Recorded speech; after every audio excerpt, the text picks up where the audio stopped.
Hi, my dear children. Hope you're all fine. Can you remember our last history class? Tennis court oath? What was that? The members of Third Estate assembled in an indoor tennis court of Versailles and declared that they are the National Assembly and they would never disperse from that area until they draft a constitution for France. As per their new constitution, the power of the monarch, Louis XVI, would be limited. These groups, members of the Third Estate, or those who assembled in an indoor tennis court, were inspired by the words of Mirabeau and Abessies. Mirabeau was born in a noble family and was convinced of the need to do away with the society of feudal privileges. He was against the feudal privileges. He was against the special privileges enjoyed by certain sections of the society. His words were very powerful. He brought a journal and delivered powerful speeches to the crowd assembled at Versailles. The people were very much inspired by his words. Emmanuel Joseph Sieyès, most commonly known as Abessies, he was a French Roman, Catholic clergyman and political writer. He inspired the people. His 1789 pamphlet, What is the Third Estate, became the manifesto of the revolution, helping to transform the Estates General into the National Assembly in June 1789. He inspired the people. He inspired the people to think about an ideal government. What was the condition of France at that time? Very poor, very pathetic. While National Assembly was busy at Versailles drafting a constitution for France to limit the power of the monarch, the rest of France was in turmoil, a state of disorder, uncertainty. People were very much desperate and unhappy. Severe winter had affected the cultivation. What about the price of food? The price of foodstuff was very high. After spending hours in long queues at bakery, crowd of angry women stormed into the shops. In this extreme difficult situation, they could hear one more news. That was about the order of Louis XVI. He had ordered his troops to move into Paris. On 14th July, the agitated crowd stormed and destroyed Bastille. That's what we learned in our first module. In the countryside, one rumor began to spread from village to village. What was the rumor? The lords of the manor, an estate consisting of the lord's land and his mansion. The lords who live in mansions had hired a band of brigands, a group of bandits, those who rob or steal the things of others, who are on their way to destroy the ripe crop. They are coming. Those bandits are coming to destroy our crops.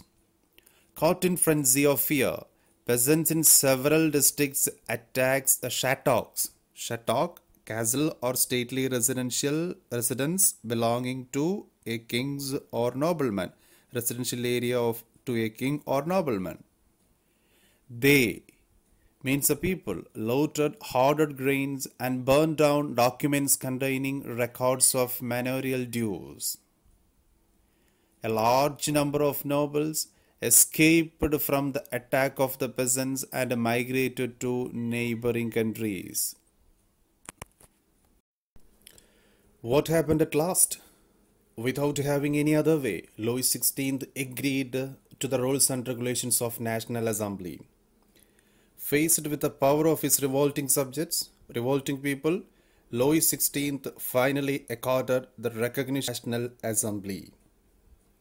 He accepted the principle that his power would from now on be checked by a constitution. On the night of 4th August 1789, The assembly passed a decree, an order abolishing the feudal system of obligations and taxes. The people of France were opening their eyes to a new dawn. Members of the clergy were forced to give up their privileges, their special privileges. We had learned that those groups were exempted from paying taxes and enjoyed certain privileges in the society. Tithes were abolished, tax levied by the church. Lands owned by the church were confiscated, grabbed. At last, it became a reality. National Assembly made it a reality. The National Assembly completed the draft of the Constitution in 1791. Its main objective was to limit the power of the monarch. These powers, instead of being concentrated in the hands of one person, were now separated and assigned to different institutions: the legislature, the executive, and the judiciary. This made France a constitutional monarchy. The Constitution of 1791 vested the powers to make laws in the National Assembly, which was indirectly elected. That is, citizens voted for a group of electors who in turn chose the assembly. Not all citizens, however, had the right to vote. Only men above 25 years of age are allowed to vote. Only men. Look at the image. First was the categorization or the decentralization of the power as the judiciary, executive, and legislature, as we studied. Look at the active citizen group. About 4 million of a population of 28 million. The active citizen will elect, and electors consist of 50,000 men. The electors consist of 50,000 men will elect a National Assembly consist of 745 members. The National Assembly had the power to control the king as well as the ministers. The power of the king or the monarch will be checked or controlled by the National Assembly. That's the reason why we say that it is a constitutional monarchy. The active citizen had a power to elect the judge also. In the countryside, one rumor began to spread from village to village. What was the rumor? The lords of the manor, an estate consisting of the lord's land and his mansion. The lords who live in mansions had hired a band of brigands, a group of bandits, those who rob or steal the things of others, who are on their way to destroy the ripe crop. They Hi children, did you understand this part? I hope you have understood. Two questions. First one is explain the features of the Constitution of France which came into existence in 1791. Another one is about natural and inalienable right. We have analyzed that one also. Thank you.